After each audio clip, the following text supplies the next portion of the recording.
Hello, can you hear me? Hello there, Dylan. How are you? Hi, I'm doing okay. I'm doing okay. Good, good. Yes. Do you want to introduce yourself for anyone who doesn't know who you are? Sure. My name is Dylan Burns TV, also known as the CIA's favorite boy toy and the shill of Kiev, as you might more know me TV, in the also. streets, as they refer to me. Sure. I just got back from Ukraine. I went to basically all over the country, Kramatorsk in the Donbass, Kharkiv, of course, Kiev, Lviv, Mykolaiv, Zaporozhye, all and up down the Dnieper River. I went to the nuclear power plant, which has been in the news recently across the Dnieper. I went to the front. I went to a lot of aid organizations, went to animal shelters all across the country. Oh, cool, cool. Uh, Okay. Um, yeah. So I noticed that there was the attack on the bridge in Crimea, and then you went back to the United States. So why did you attack that bridge, Dylan?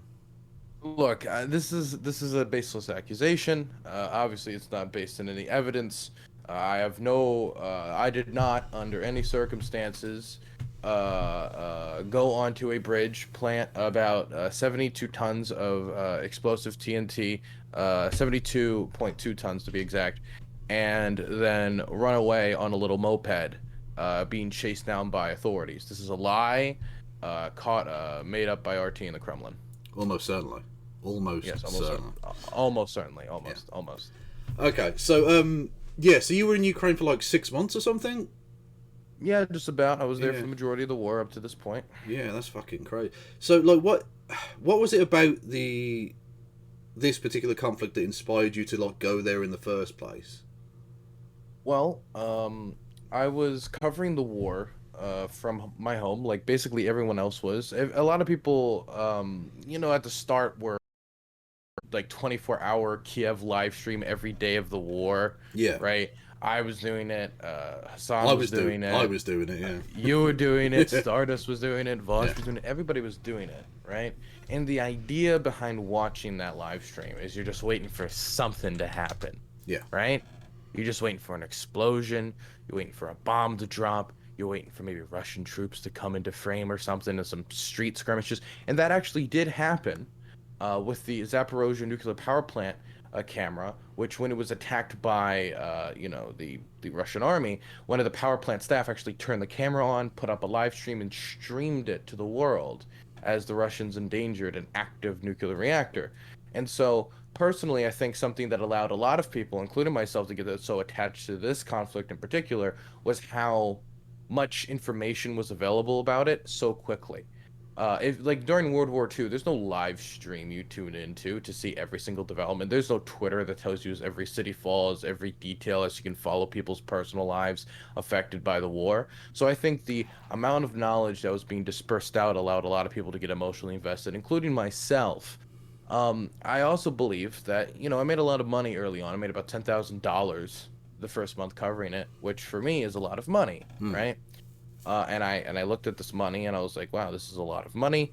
A lot of people have given this money because they appreciated my coverage. How can I use this money in a productive way to improve my coverage? Because I was looking at how mainstream media covers news, and I don't like how bullet pointed it is. How they don't give time to people to like describe what their lives are like, their stories, and exactly how the war has affected them. I wanted more human-based reporting, which I understand why mainstream media can't do it. They need to plug the Tampax commercial, right? But I don't necessarily need to plug the Tampax commercial and worry about every 5 minutes having an ad come on, right? Or worrying if the story I'm telling is too unpleasant for advertisers. So I believe there was a room for some almost like a Gonzo-esque human type reporting that I could do by either going on the ground and interviewing aid workers or interviewing refugees. Obviously, it expanded a lot more uh, past what I originally thought I was going to do, but that was the original idea behind what I was doing. I felt kind of uncomfortable playing footage on screen all day of like tanks blowing up as people gave me tons of money, and this is just how I'm like making dough, is just watching people die on my screen and talking about it while not putting in what I thought was enough effort to bring up awareness outside of, oh, I'm just going to scroll on Twitter and just wait for the next update to tell you how the next person died. And so I think that that was a big motivator for me. I also do have friends in the country that I care about a lot, good friends. And I do believe that the Ukrainian struggle above, and this is like, of course, the biggest reason, is a struggle for self-determination, is a struggle to protect a very young and fragile and flawed, but that's why it's fragile. No democracy starts this way. Democracy. The last transfer of power was, according to all international monitors and domestic monitors, basically went on without a hitch between Poroshenko and Zelensky, which is really, really good for this part of the world when it comes to like a post-communist, a post-Soviet Union country actually moving forward in its democratic development. So I think that that's a very positive thing. I think the Euromaidan was a very positive thing, and I think Ukrainians are right to want to defend that revolution. Yeah. So you mentioned the money you were making. This seems to me one of the strangest criticisms of your work is that you're doing it for the money, that you're a shill or whatever. Because you seem to be making less than you were, like you say, sat in comfort in America. Just covering from a distance. You know. Absolutely. If Yeah. you look at my YouTube algorithm or any of my stats, going to a war zone, I guess for some people surprisingly, but it's not that surprising when you think about it. I'll explain that in a second. It's gone down. I went from about 800,000 to a million views a month on YouTube to about 200,000. That's a massive jump, a massive drop. Just due to the fact that I couldn't run Hippy Dippy anymore. I dropped my most successful and most profitable show in order to do this. And all of this was really expensive. I mean, I had to buy camera equipment, I had to hire camera crews, I had to pay for gasoline in a country that is currently starving for gasoline. So that was very expensive. I put a lot of my money, own personal money forward towards aid and getting stuff delivered. I had to pay for accommodations and translators and a million different things. I have spent most of the money that I had put aside for my college fund on this. Um, and the reason I did it, and I know to some people that would seem like a financially irresponsible thing to do, and it probably is. But you don't really choose when a war happens. You don't really choose when a moral struggle starts. A lot of these things come out of nowhere, like the Arab Spring, the American Revolution, the French Revolution. Like when these big historical moments happen, you can't really be like, oh, I need to wait till college is over. I need to. Hey, can you hold this off until I'm done with my yoga Yeah. class? Right? Well, That's not that's really something you can do. yeah, that's interesting. So, do you see this as on the same sort of level as things like the American Revolution? Then, Oh, absolutely. I mean, obviously, the idea of Ukraine becoming as large and as influential as powerful as America is hard to believe, and I don't think that's gonna happen just because of geography and demographics. But I do believe when it comes to Ukraine struggle, I would say you could either call this they're like they're very similar to their like a 1776 moment, or maybe more of an 1812 moment, where the empire is coming back and they're thinking, you know what? We're kind of upset that you guys actually went away. Maybe you guys actually deserve to be in the fold. And if you listen to how the Russian government talks about it, they say, oh, these are just like misled Russians. They're little Russians. It sounds of the very similar style to how Turkish nationalists talk about Kurds. Oh, yeah, no, no, no, no, no. They're not Kurds. They're mountain Turks, is the old term the Turkish government used to use. So yeah, this is very much of this idea of like the colonized and the colonizer. And some people would say, and Russian nationalists say this all the time, that oh no, that we see Ukrainians as our equals. And I would say you can just see how the Ukrainians who are fighting on behalf of the Russian government right now in the LPR and the DPR, how they're not equals. They get the yeah. worst equipment. They get these old World War One style rifles. They're getting World War Two era artillery guns. They're getting their tin pot helmets. They get the worst of the worst equipment. Well, isn't it also true that the Russian passports that were handed out to those people when they tried to escape into Russia, they weren't being accepted? Like they Yep. weren't allowing them actually into Russia, which slightly Yep. goes to show that they weren't really passports then, you know? It shows a relationship between the colonized and the colonizer. They will Yeah, say every single second, "Yeah, we see you as equals," but they will never treat them as such. yeah. Yeah, that's fucked up. So, in terms of the war, I mean, you're back in America now, but in terms of the latest developments, how do you see the situation on the ground developing? Because it seems like The major pushes that the Ukrainian government, the major successes they've had, have been slow to some degree, I suppose. But it looks like they might be able to take Kherson back at some point in the not too distant future. Yeah, I would say that recently, like the updates from on the ground when it comes to map movement, stuff like that, has been very positive for the Ukrainians. I mean, the recapturing of the Kharkiv Oblast was extremely impressive. Nobody really expected it to go down like it did. Now we saw the falling of Lyman, Sotovi, might fall as the Ukrainians push deeper into Luhansk Oblast, which the Russians almost completely captured, and was one of the things they were constantly bragging about on state media. The fact that Lysychansk and Severodonetsk are even in like or even up for grabs is even a question of the Ukrainians recapturing it after the Russians lost so many men to take it is honestly embarrassing for the Russians. Mm. When it comes to Kherson, um, I mean, I think it's only a matter of time Yeah. for Kherson. The bridges over the Dnieper are heavily damaged. They have to transport goods and supplies through helicopters, ferries, and pontoon boats.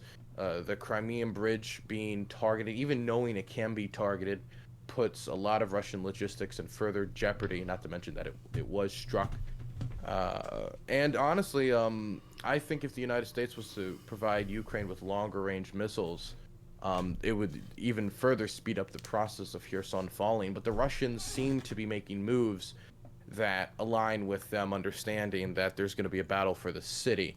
I don't know if this necessarily lines up with them knowing that they're probably going to lose that battle as they're trying to evacuate all of their collaborators out of the area. That's never a good sign when you are a collaborator when you're being told to evacuate the land you were just told that we're always going to be part of Russia.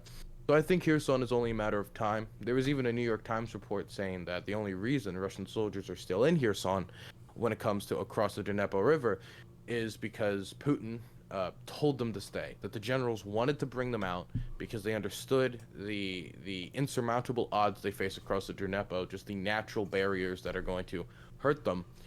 And Putin made the political calculation to stay. Yeah. Because personally, I would say it would make sense that after losing Kharkiv, Lyman, the Crimean Bridge, and all these losses again and again and again, having another one where you lose one of the most major cities you've captured since the start of the war outside of Mariupol would be further humiliating to a war machine, which has already been slapped around quite Well, frequently recently. honestly, people might think I'm overdoing the analogy, but I think the analogy to the Second World War and the way in which the German invasion of the USSR unfolded, I think there's a definite similarity because the Stalinist regime would do the same thing in places like Leningrad and Stalingrad. When it was obvious the humanitarian thing to do would be to evacuate the city, they decided no, we have to at all costs defend this particular piece of territory, and it doesn't matter if we waste countless lives. The lives don't matter. These people's lives do not matter to the people in charge. It's the I don't know. It's the survival of the regime that matters fundamentally first and foremost, and it's going to cost untold numbers of lives. Innocent people are getting killed because of this. It's World War II analogies piss off a lot of people because, everything gets compared to World War II. Everything gets compared to Hitler. But the reason why we always bring up World War II analogies is because everybody knows what World War II is. Most people know what the kind of motivating factors involved were. Yeah. So that's why we always bring up that. And we're not like, oh, this reminds me of the invasion of Panama. Like, wait, most people are going to hear that and say, I don't really know what the invasion of Panama was about, to be completely honest. That's what most people would probably say to that. So I don't really I make World War II comparisons, but if we were to make World War II comparisons, this feels like 1943. It feels like we all know the general direction this is starting to head towards. Yeah. We all know the general idea of the Russian army has lost steam. They're getting desperate. They wouldn't have mobilized in the manner that they are, which is going pathetically terrible. Well, to be that's completely honest. yeah, exactly. I was sort of wondering when you first went out there. Did you expect it to go the way that it has? Did you understand? Because I've certainly been enormously impressed and I mean genuinely shocked by the levels of not courage so much, but fortitude, I suppose. Because like you can fight as hard as you like, but when you're against what was considered to be still a military juggernaut like Russia, a spirit only takes you so far.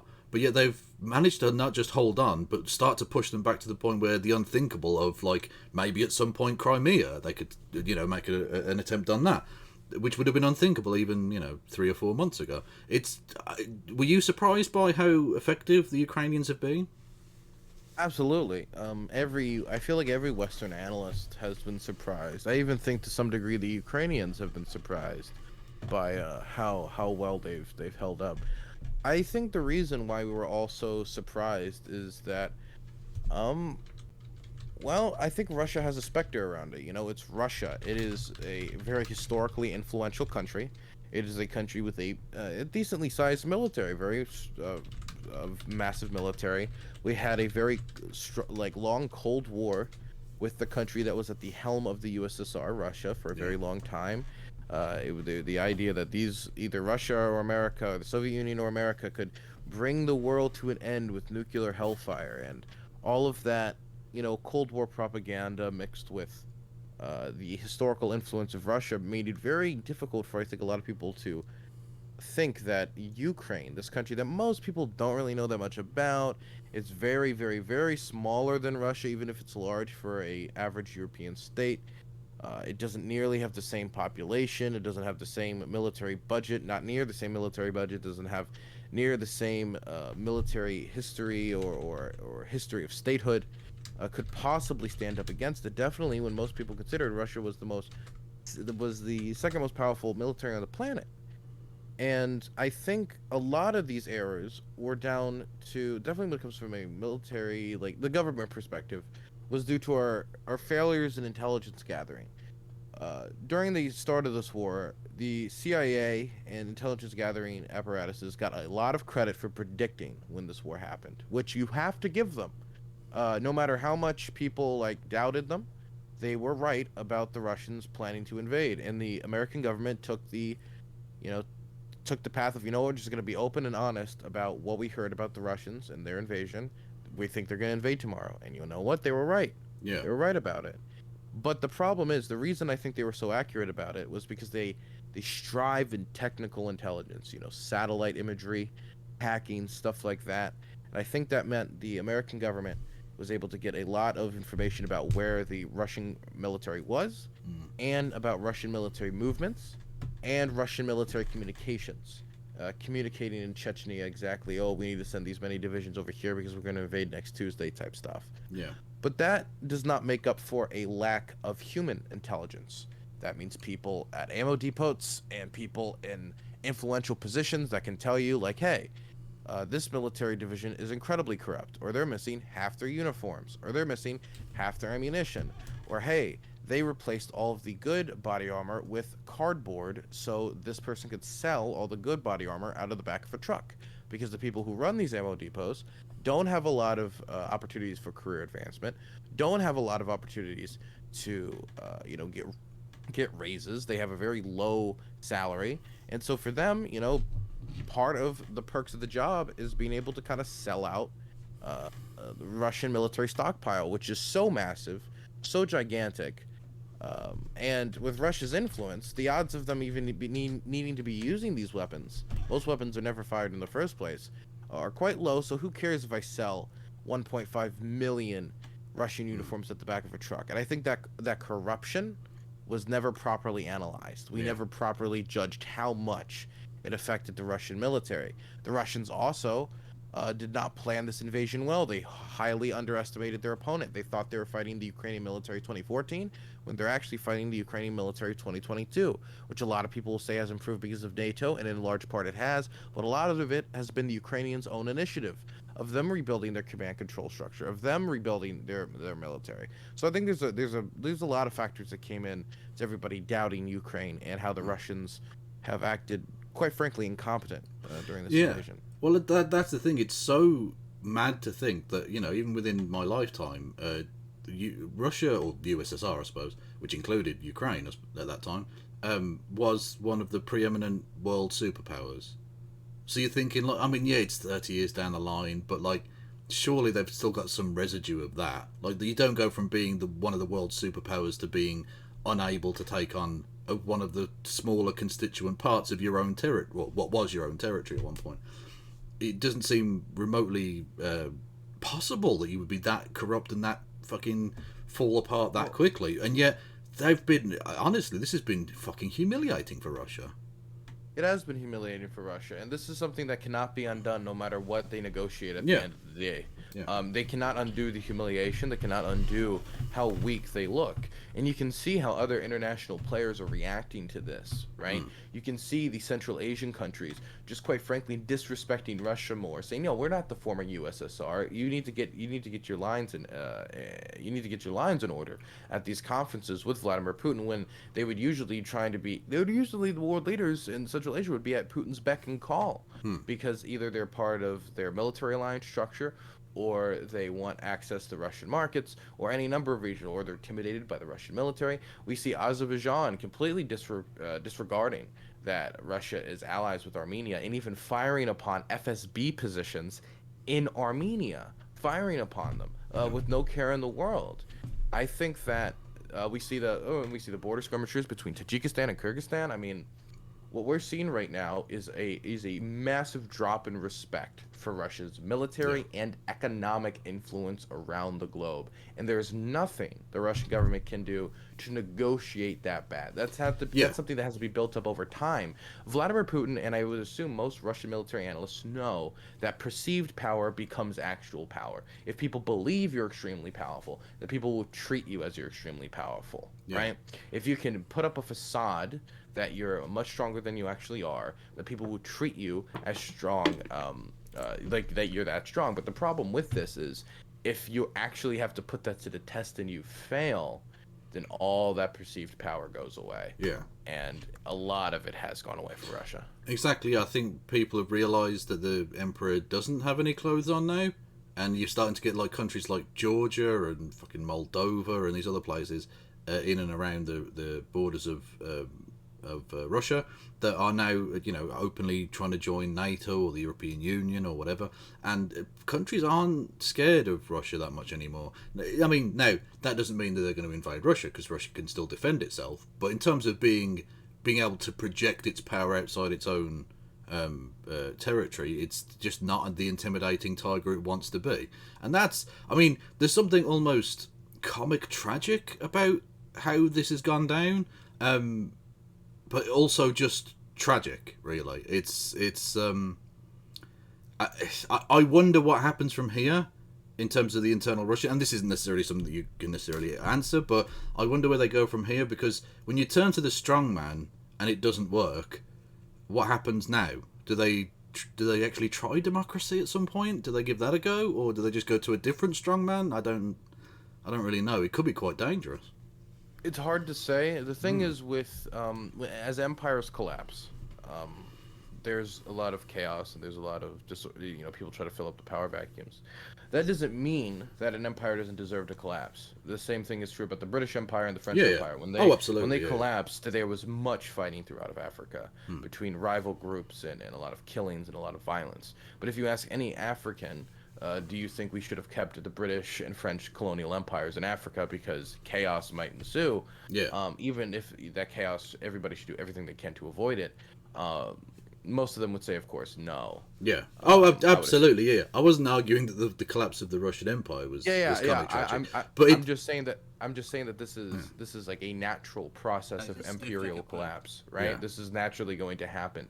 It is the job of the international community to do their best to try to cushion those that fall of influence. Yeah.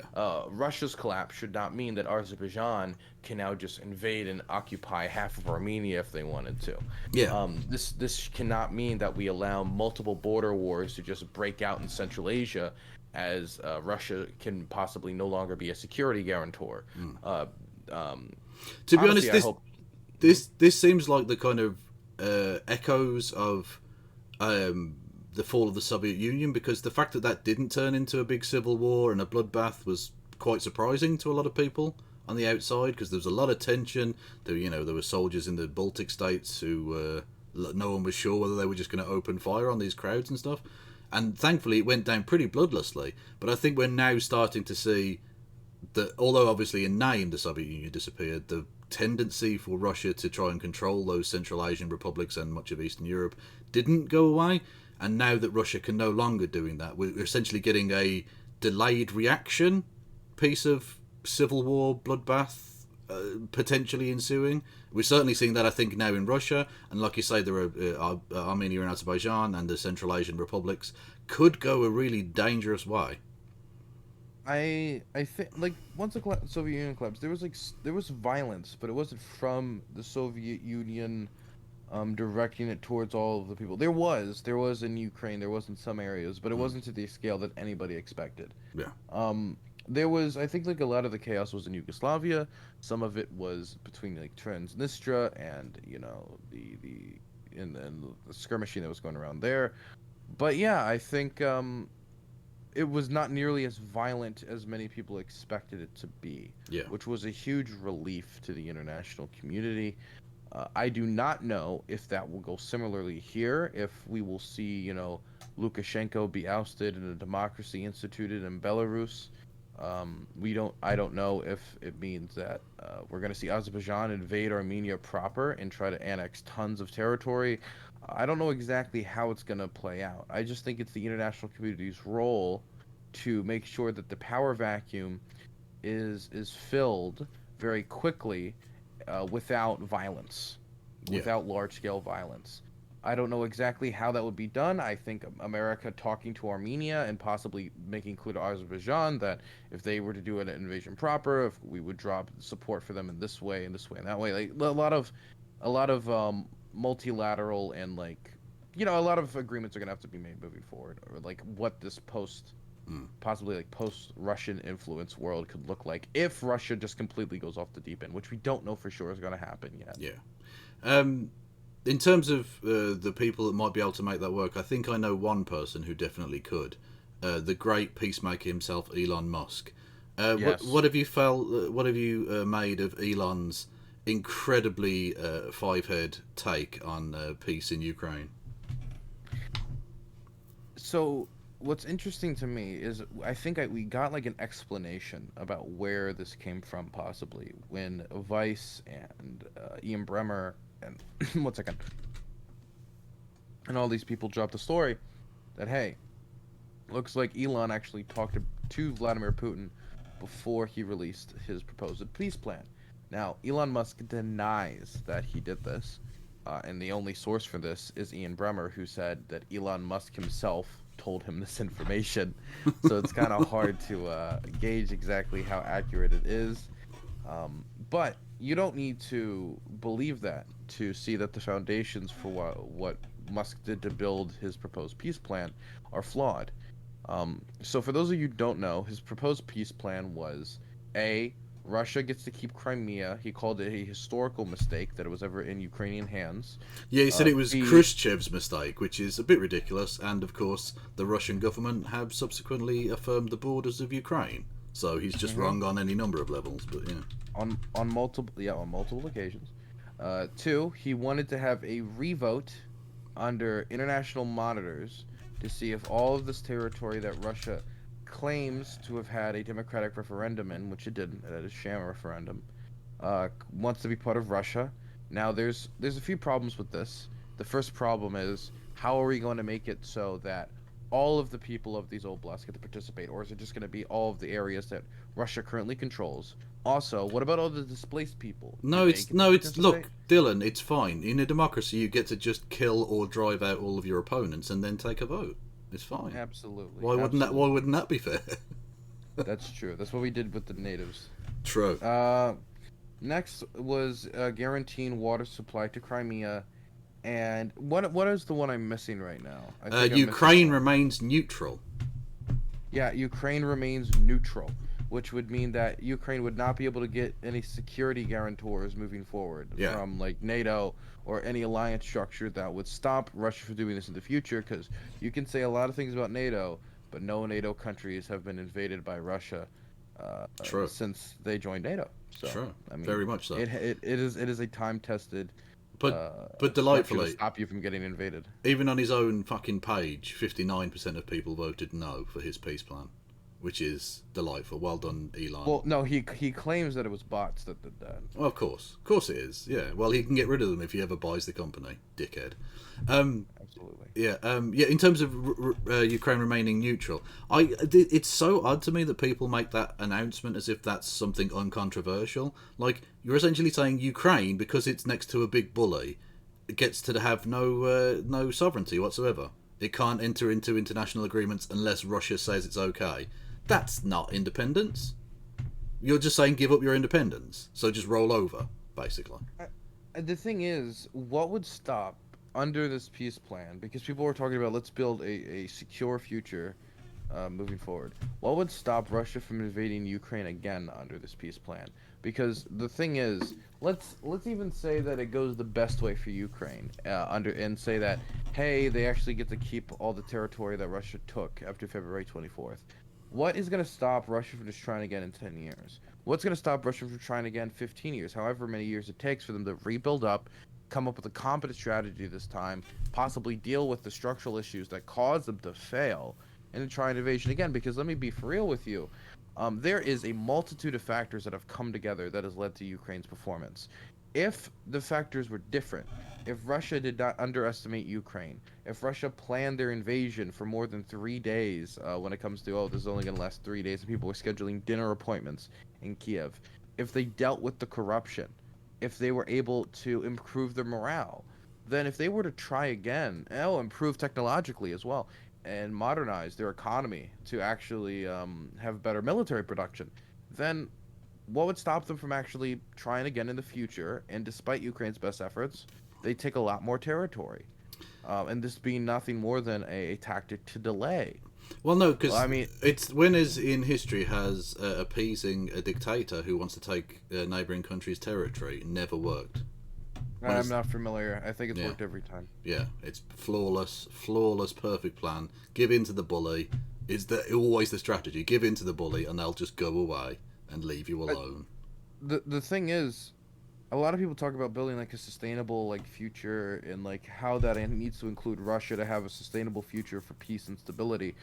But a lot of people, I think they view like a sustainable future for peace and stability almost like outside of Ukrainian security guarantees, Mm. almost as if like we're gonna make a really good deal with Russia and they're gonna be like we got a good deal out of this and therefore then we'll never invade again, and not actually putting Ukraine in any military structure or security structure that would stop an invasion from happening like this again. Which after these many times Russia has invaded Ukraine, I think they're going to need a security structure because even if we got a friendly government in Moscow in Russia, if nationalists took over again, what would stop them from trying this again? Yeah, Because they believe, definitely when we talk about things like Crimea, there's going to be Russian nationalists in the future who are going to say if Crimea gets retaken by Ukraine, that that is Russian territory and that they deserve it and that they need it back.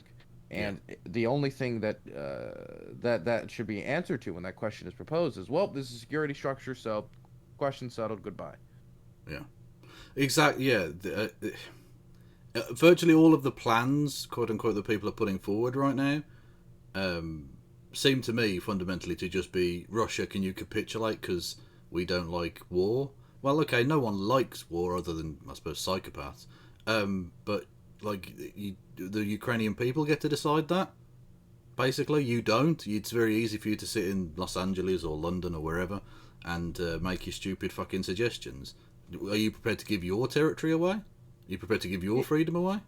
This is the thing that really kind of angers me is I feel like a lot of people, they don't like war, and so their only goal is how do you end the war as soon as possible, not how do you make the most sustainable structure past this war. It's the most sustainable alliances, the most sustainable future for these countries to stop something like this happen again. It's stop this as soon as possible. Stop this as soon as possible. Let's not care about the consequences 5 years from now. Let's not care about the consequences for the future of Ukrainian democracy. Let's not care about the consequences for the future of Ukraine and its borders and occupied territory and the future of a colonial occupation. Let's just end this as soon as possible, even if it means compromising on freedom, even if it means compromising on your territorial integrity, even if it means compromising on the fact that this could happen again 10, 15 years under this proposed Mm. peace plan that the Russians are putting forward.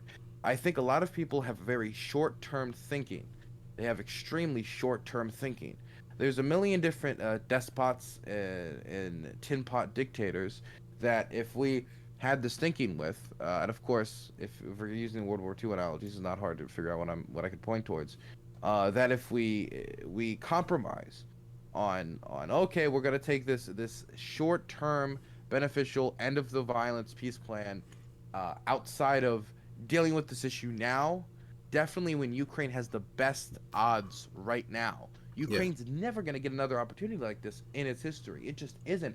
Where not only Russia's military is incompetent and corrupt and didn't come up with a proper plan, and they don't have enough supplies, and their economy is being slowly torn apart by sanctions, and the whole international community has their back as the whole And they're world is winning. spotlighting Ukraine, and they're winning, Yeah. and they've got high motivation, high morale, and they're getting the good. They in some areas even have a technological advantage over the Russians when it comes to with things like HIMARS, and like this is a once in history like opportunity that the Ukrainians have, and if the Ukrainian people are personally willing to make the sacrifices necessary for their own sovereignty, for their own freedom, and to protect their democracy, then I do not think that we need to push them to accept a unsustainable and short-term peace deal that will do nothing but delay violence for another 5 and 10 years. Not to mention the fact not a lot of people think that just because the fighting's over, the violence stops. That's not necessarily true. After Russia took Crimea, a lot of activists, a lot of progressive activists, a lot of people in the Tatar community were killed, executed, thrown in rivers. And that didn't end the violence just because they annexed the territory. And this would be true for any other territory they would annex. We can see from the mass graves in Liman, the largest mass grave in Europe since the Yugoslav civil wars, in Izium. We can see from the mass grave in Bucha, which I visited, right? That just because Russia has control of the territory and the violence around an area stopped does not mean that they actually stop the violence when it comes to fighting. Like Yeah. they can still go execute people, they can still brutalize people. Just because there's not a standing army to oppose them does not mean they're gonna stop being violent. Yeah. That just means you've taken the knife away from the rape victims. Yeah, exactly. Well, yeah, basically. And I was sort of wondering about this to bring it to, I suppose, a more leftist lens or whatever. Why is it, do you think, that there are certain people who certainly claim to be on the left who seem so ready to accept Russian talking points and Russian propaganda about this conflict and are, frankly, on the side of the oppressor in this one? It seems very odd to me. There have been a lot of people who really disappointed me. We were just before I was talking to you. I was listening to watching a Noam Chomsky clip from a couple of days ago, where he's basically just parroting the Russian line, and I don't get it. I don't understand how they can possibly believe these things. It's very odd. Since the collapse of the Soviet Union, there has been basically no world power that could stand up to the United States. No one. I mean, the closest you could say would be China, but they haven't stopped America from doing anything it really wanted to when it comes to Iraq, when it comes to Afghanistan, when it comes to Somalia, Yemen, anywhere around the world, right? The only area that has really stopped America from doing what it wanted to is Taiwan. And so I think for a lot of people, the last 30 years of American foreign policy activism, and even before that, when you come to talk about Vietnam and the invasion of Grenada, has been anti-war activism on the side of the left, right? It has been a very, very long time since the left has put a flag on any struggle or any conflict America has been involved in and said, "Oh, that was a moral struggle." Most people, again, back to World War II, because it's the only war that ever existed in human history. True. Um, True, very true. Was World War II? Like they would point back to that, and so I think it's very difficult for a lot of people to have seen a million times America takes this hammer and it sees a screw and it hits it. America takes a hammer, it sees a I don't know like a staple or any number of thing that requires another tool and it hits it with the hammer, right? Because America's really good at killing shit. You know, that's our primo thing, man. We're maxed out, okay? We're murder pilled, okay? We're top tier when You're it a bit comes. OP, if I'm honest. Yeah. But we're a little bit OP in the mass killing pilled, okay? True. But when we finally find a nail after so many experiences with finding screws and finding things that didn't require the hammer. Now that we found something that requires a hammer, everyone's very uncomfortable and trying to find any justification they can for us not giving the one tool that Ukraine needs, which is that hammer, just not giving it to them. Yeah. And I think a lot of people are trying to scrambling because they had this like foreign policy viewpoint that basically all rested on and I hate to say this, but like America bad, Yeah. which is not going to be a foreign policy viewpoint or like an ideological viewpoint that's going to work every time to solve all the world's issues, especially when a lot of the world's issues isn't even related to the United States. Yeah, it's very post 9/11 Iraq Afghanistan brain. It's the idea that Americans' involvement therefore means it's bad. Yeah, which is Yeah. baby brain nonsense. Yeah, there's no analysis of it whatsoever. Um, yeah, in terms of your politics, I'm sort of interested to see because I mean obviously I've watched your sort of more journalist content, but you've in terms of your particular politics, you were of course when you went there, a basic bitch shit lib. Let's be honest, and Uh, which is the nice way of describing that. No, Thank but you. how, if at all, have your politics been affected by this? How have you changed? Um, oh, it's hard to really say. Um, hmm. I would say that I respect certain people a lot less. Uh, Hmm. for example, anybody who very frivolously throws out words like civil war, Hmm. or like, we need to start like shooting and killing our neighbors, or like, I don't know, it's not exactly how they put it, but you know what I'm talking about. Like people who very flippantly just say like, so how do we bring about oh, we just kill everybody. We just revolution, we just like fight on the streets. Which I'm not against under certain circumstances necessarily. Obviously, I just went to Ukraine, but I think some people will say such things without fully recognizing what they're signing up a country for. Um, there's a lot of people in Ukraine, good people that I've met, who have been injured or killed. Right? There's a lot of good people who have died, who didn't deserve to die, who were innocent and unrelated to the geopolitical struggle that's going on right now, the struggle for freedom. Just they were just random civilians, and the amount of suffering that a nation signs up for once the violence starts is indescribable outside of you experiencing yourself or you've seen it yourself. And so when I see people so openly like, you know, flashing words like civil war, I immediately lose all respect for that person.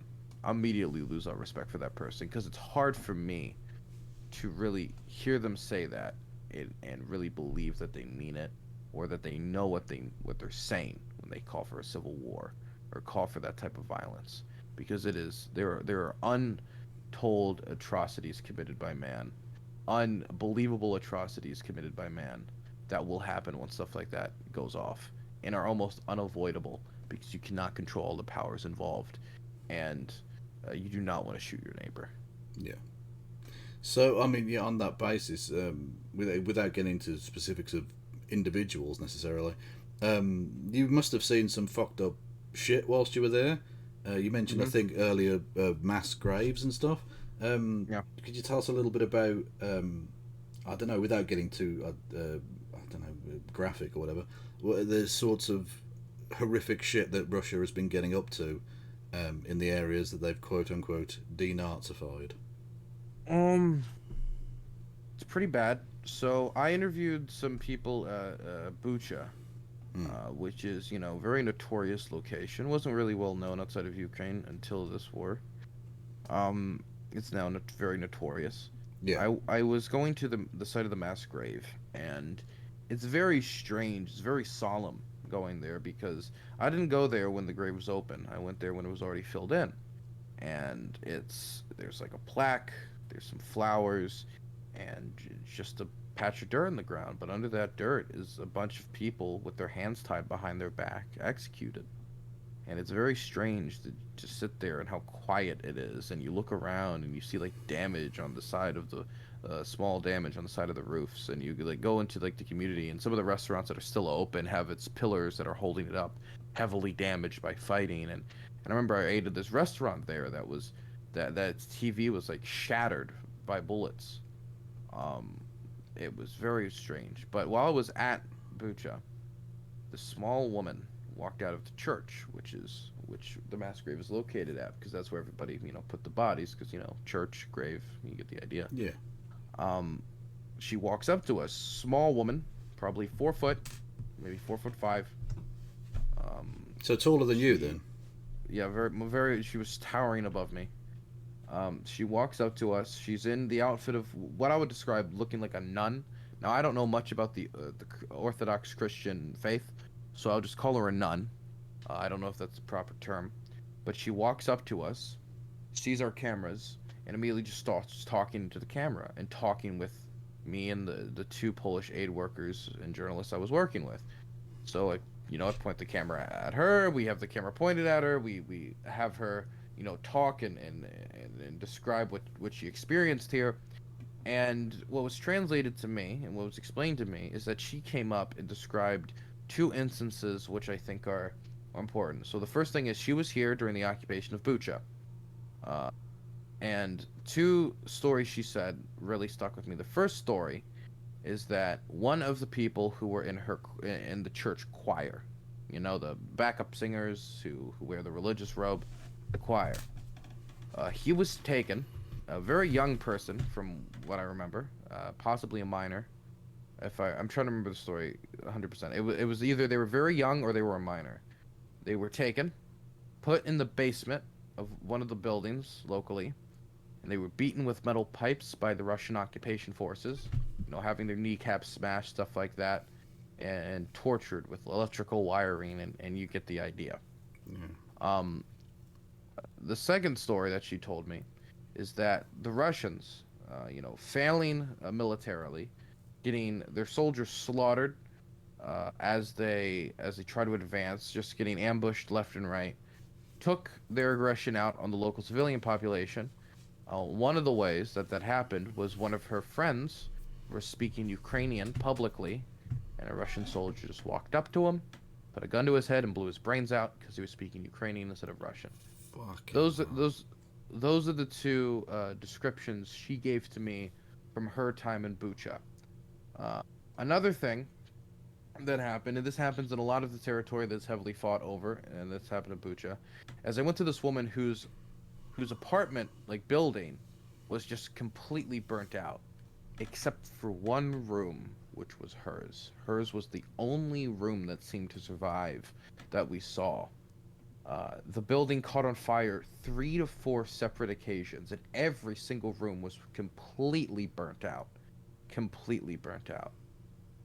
And talking to her about it, she was very thankful that she got to keep her home and that it wasn't completely burnt out.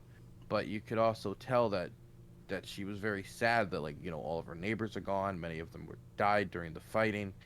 And while she was gone, because she wasn't in the building during the fighting, she would just get constant like text messages from her friends just showing her images of her apartment building on fire. The whole building, that is, not her room. Her room was like saved by like 3 to 4 inches away from like getting completely burnt down. She got very lucky. Um, but she was just so unbelievably like thankful that she got to keep her place, and that really stuck with me, was how thankful she was considering the terrible circumstances she herself was placed in. Her husband was actually a liquidator, the people who saved the world. Yeah. He Oh, died a while ago though. the Chernobyl Yeah, disaster. Yeah. Chernobyl. Yeah. Yeah. That's wild. And this is the thing you got to bear in mind with those stories is that when when people and humans say that Russia should, you should cede territory to Russia, that's what you're leaving people with. They aren't going to stop doing that because they take over.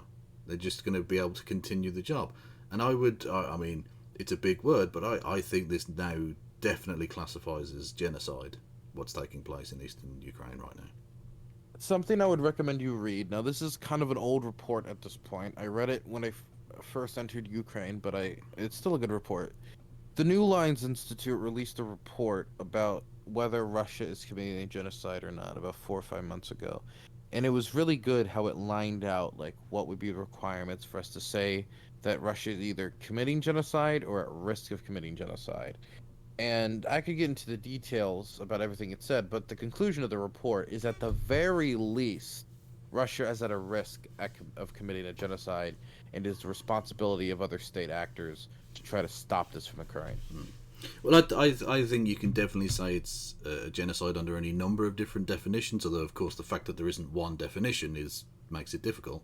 But I think so. I think you've got the mass murder for a start, the intentional displacement of peoples, the literally taking of children and changing them into taking them to Russia, essentially stealing them. Literally, it's even under the UN definition, which is pretty selective, I think, actually. That's one of the things as well is the forcible taking of children and reconstituting them as a different nationality.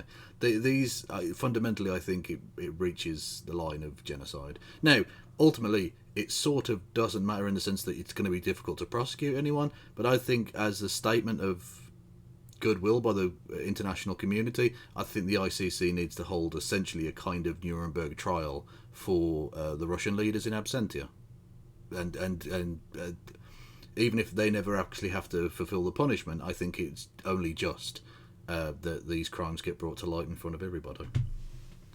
True. I do believe. I feel so. I just.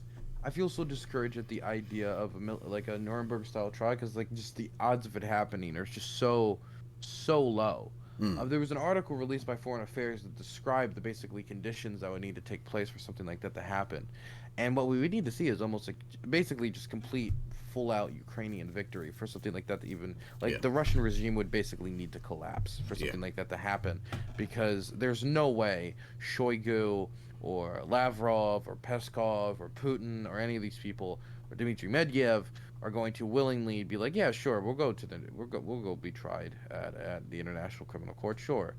Which, by the way, the United States should join the International Criminal Court. true. Um, so I feel like the only chance for something like for that type of justice to happen is if the Russian military almost collapses and the Russian government collapses. Mm. Yeah, this is the Russian officials openly admitted to placing children from occupied areas of Ukraine up for adoption with Russian families and may constitute a violation of the Convention on the Prevention and Punishment of the Crimes of Genocide. Yeah, exactly. Thank you, Maria. Yeah, yeah. Again, like I say, it might have to be done in absentia, but I think um, something needs to be done about this because this is again so many generations now have passed where they say never again, and it keeps fucking Hmm. happening. Whether it's Treblinka, Dachau, Auschwitz, fucking Srebrenica, and now places like Bucha, the long line of genocides just keeps fucking happening, and it needs to stop. One of the things that I remember hearing constantly from people like, "Oh, did never again ever really mean it, or was it just kind of like lip service?" And that I think for a Exactly. lot Yeah. of people, it kind of was just like, "Oh, we'll never let this happen again." Then it happens again. It's like, yeah, but it's really it's really difficult to actually make it not happen ever again. Ooh, actually, it really feels like that. Like, yeah, but never again's actually pretty hard. Like, yeah, it is hard. It is hard to make a commitment to stop genocide. Definitely when there's so many evil fucking bastards in the Well, world. it's but But nothing worth yeah, doing's easy, really, is it? yeah. It's. I mean, look at all the great things you can think of in history. They didn't just happen. Where human beings worked really fucking hard to make them happen. I don't know. It's going to be difficult though, for sure. Um, yeah. So in terms of, I'll wrap this up and let you go. How do you see this? Oh, firstly, you're going back to Ukraine, right, in the new year? Yeah, January, February, probably. Oh, dope. Okay.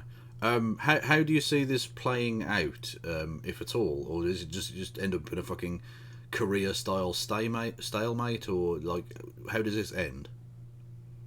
It's impossible to say this far out, and anybody who will tell you exactly how it's gonna end at this point is lying if they're making those predictions. But what I will say is, I think very soon, and I just got a message. showing that the Russian installed Kherson officials are basically calling for everyone to evacuate Kherson. Looks like that. Like they understand like the jig is up in a lot of the occupied territories like Kherson. Hmm. So we're probably gonna see the city of Kherson fall in the near future. Satovi will probably fall in the near future. And Um, that's huge because and If they can take back Kherson, that would essentially give them full access to the Dnieper from north to south, wouldn't it? They'd actually yeah, have it would. access to the Black Sea again. They could shell everything over the river, Hmm. and it would also free them up to. They would free up a lot of Ukrainian forces to move towards areas like Zaporozhye, where there's of course rumors of forces building up for possibly a counteroffensive towards Mariupol. Which, I mean, if they were able to pull that off, that would be really like a killing blow Yeah. for the Russian war machine. I do not see how they recover from that outside of just somehow like stopping the advance. If the Ukrainian army conducts a successful offensive along the Zaporozhye front line, like I don't think there's anything left the Russians could do. Yeah. They would be in the most difficult position of the war. Yeah. So do you? So that's what I would like to see in the near future. But of course, like it could bog down. There is the possibility that Russia, by just turning out troops into the meat grinder, is able to stabilize the line. But I don't see them being able to use these forces to conduct substantive counteroffensive. They've been trying to take Bakhmut for a while now, and they've been failing. And what is basically Well, like they've had World no War One fucking. style warfare. Yeah, they've had no training. I don't know how they could possibly do anything offensive. Like you say, they're essentially building up human sandbags to stabilize the line. It really does feel like that. Yeah. A lot of the soldiers that they're sending over are like people who fought in Chechnya, so they're people with military experience. But you need to give these people retraining time. You need to give them time to get familiar again with their rifle, get familiar again with tactics, see how tactics has changed and what new systems they're using over the last 20 years. You know, things of, well, I guess in Russia that would probably be the least important thing because it feels like nothing has changed in the last 20 years. But there's a lot of stuff that you need to do to like reintegrate a soldier back into the military, and that's not even talking about all the new recruits with no military experience. A lot of people are getting zero retraining time from the videos that are coming up. Some people are getting a few days training, some people are getting like a few weeks training, but nobody's getting the proper months of training that somebody should get before being sent to the front line of a major European war. Yeah. Did you see that the guy who's in charge of the mobilization, Roman Malik, turned up dead? I don't know what you're talking about. That seems like Western propaganda to me. Yeah. Another crazy one. The suicide has not been ruled out. Yeah. Okay, guys. Yeah. That happens a lot, doesn't it, with people who annoy Vladimir Putin? Very depressing place, Russia, right now. Very sad, tragic story. Yeah. I wonder if it's another defenestration. I wonder. Anyway, yes. Thanks for coming on, Dylan. Maybe we'll get you back on when you're in Ukraine, or if there's particular developments or whatever. And Godspeed. Stay safe. Yeah. Thank you. You stay safe as well, and thank you so much for being so flexible on the time here. No problem. Okay. Take care. Take care. Bye bye. Bye bye.